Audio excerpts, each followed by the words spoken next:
Yeah, fa mila anao zay ray,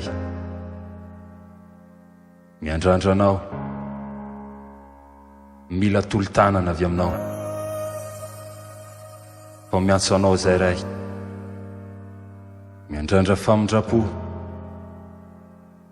fa ianao ihany mahery, manolo-tanana tsy ho very. Tondro molitra ny fiarahamonina fa hoe zaza matitra, fo ilikilika voatositosiko zonony mba tsy tafita, fitsaran'olombelona izy fetrany ihany, teninao manambara fa sedra tsy maintsy lalovany zany, apetraka eo an-tananao no avy izay mety hitranga, sokafo masom-panahiko mba hiratra fa tsy ho jamba, ka ninonina hitranga na ho maizony na ho mazava, na norano na hanavandra, ianao niriko ameno zay bango, milanao za maky fa kiko ny fiainan'ny atandrana, ianao ny anitsy hitarika na am'izay lalakombana, ampitomy fahalalana amin'ny fahavononana, tia mifoky lorana, mangataka fahamatorana, mba ho tanora vano, tanora vonony, tanora manana no avy, ho riarian'ny tandrazana, ho andraikina ny mpianakavy, na sarotra azany ty, tafio erisaina mba tsy ho kivy, ampahereza mba hafako, mamita reo atitiny andria.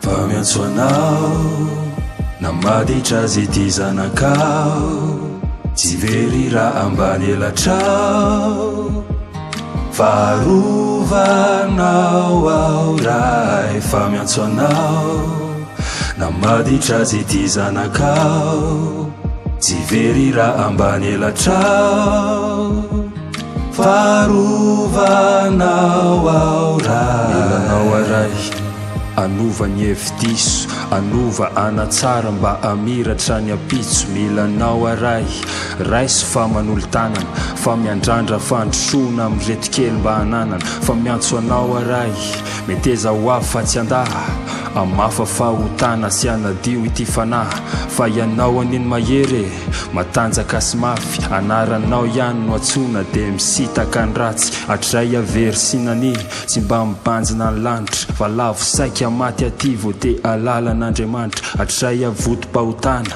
tsinitsinjo ny hafarana, fa tao anatindray mpimasony nanovoditra sy akaso. Fa voagejany fo amam-panahy, rotirotiky ny fialonana, raha sanatria lavo am'izao a de afo be satria tsy niomana, herisetra ditra sy adalana, raha tsisy anao mananatra de very, ankehitriny hiverina aminao a satria atsandrinao mahery.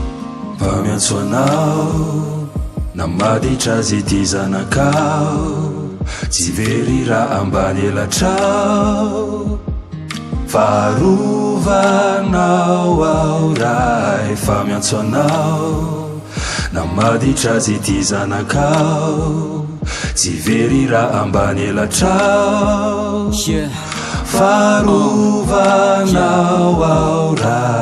Matetika misy problème zay vao mibebaka miandrandralanitra, nefa vao mety ny fiainana miala ombava lay hoe Andriamanitra. Ny olana tsika olombelona variana loatra vao miady ampinaritra, aty mitateraka tsy mba mivavaka raha tsy mitona misarotra, manamaivana anazy fomba metimety fa mihevitra tompony ketrika, vatary fa raha tsisy anazy tsy natratraterana ho lasa ngetrika, ka aza mandeha tsisy tsiro na de hoe manana maso matsiro, Andriamanitra tao fanilo ny lalana zava tsy mila mitsilo.